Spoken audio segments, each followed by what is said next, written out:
মোবাইলের জালিয়াতি ও গ্রাহকদের সুরক্ষা নিশ্চিত করতে সকল মোবাইল ব্যবহারকারীদের অভিন্ন মোবাইল আইডি কার্ড দেওয়ার পরিকল্পনা নিয়েছে টেলিকম নিয়ন্ত্রক সংস্থা বা TRAI। বর্তমানে পৃথিবীর প্রায় সকল মানুষের হাতেই রয়েছে অ্যান্ড্রয়েড মোবাইল। আপনারও কি রয়েছে এবং আপনি কি ভারতের বাসিন্দা?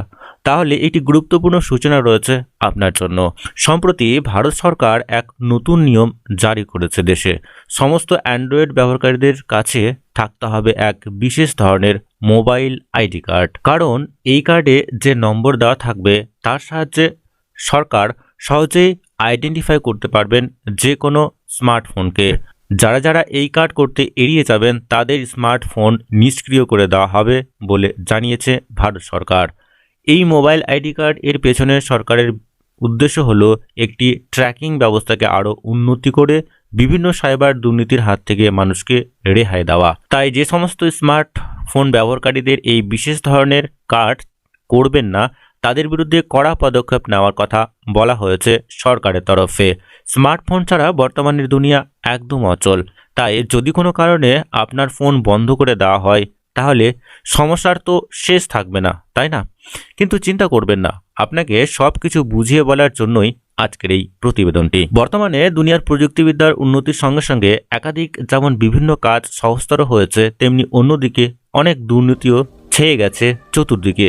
বিশেষত সাইবার ক্রাইমের প্রকোপ প্রচুর পরিমাণে বৃদ্ধি পেয়েছে বর্তমানে। এমতো অবস্থায় দেশের মানুষকে নিরাপত্তা দেওয়া তো সরকারেরই কাজ। এই কারণে ভারতের টেলিকমিউনিকেশন ডিপার্টমেন্টের পক্ষ থেকে নতুন এই নিয়ম চালু করা হয়েছে। বর্তমানে দেশের বিভিন্ন লাইসেন্সপ্রাপ্ত এলাকায় তাদের স্মার্ট ট্র্যাকিং ব্যবস্থার সাহায্যে স্মার্টফোন ব্যবহারকারীদের নিরাপত্তা প্রদান করে থাকে এই সংস্থা। যদি কোনো জাল সিম কার্ড বা স্মার্টফোন ধরা পড়ে তাহলে দ্রুত তার লাইসেন্স বাতিল করা হয় এই ব্যবস্থার মাধ্যমে। কিন্তু নতুন এক ধরনের মোবাইল আইডি কার্ড চালু হবার ফলে দেশের সর্বত্র প্রতিটি স্মার্টফোনের গতিবিধি নজরে রাখা সম্ভব হবে কর্তৃপক্ষের।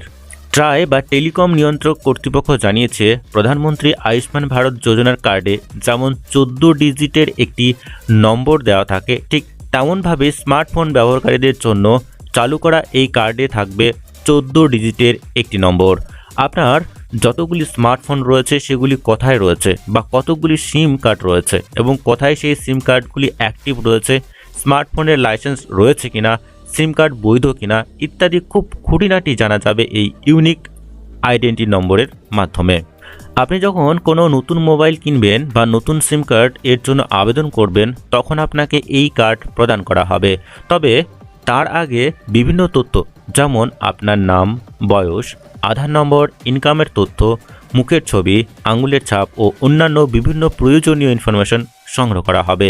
তারপর আপনি হাতে পাবেন এই ইউনিক আইডেন্টি নম্বর। বর্তমানে অ্যান্টি সাইবার ক্রাইম সিস্টেমকে আরও উন্নত করার দিকে জোর দেওয়া হয়েছে সরকারের পক্ষ থেকে। উল্লেখযোগ্য, গত 6 মাসে ডট ফেসিয়াল রেকগনিশন প্রযুক্তির সাহায্যে শনাক্ত করা 6.4 মিলিয়নের বেশি জাল সিম কার্ড সংযোগ বিচ্ছিন্ন করা হয়েছে। নতুন ইউনিক মোবাইল আইডি নম্বরের সাহায্যে এই প্রক্রিয়াকে আরও ত্বরান্বিত করা যাবে এবং সাধারণ মানুষ প্রতারণার হাত থেকে রক্ষা পাবে। তো যে সমস্ত বন্ধুরা আপনারা স্মার্টফোন ব্যবহার করছেন তাদের জন্য কিন্তু খুবই গুরুত্বপূর্ণ আজকের এই প্রতিবেদনটি। এই সমস্ত ধরনের আইডি কার্ড যদি চালু হয়ে যায়, এই বিষয় নিয়ে যদি কোনো নতুন কোনো আপডেট আসে অবশ্যই আমরা আপনাদেরকে জানিয়ে দেব। তো আজকের এই ভিডিওর মাধ্যমে এইটুকুই। পরবর্তী বা নতুন আপডেট যদি আসে অবশ্যই আমরা আপনাদেরকে জানিয়ে দেব। তো ততক্ষণে বন্ধুরা প্রত্যেকেই সুস্থ এবং ভালো থাকবেন।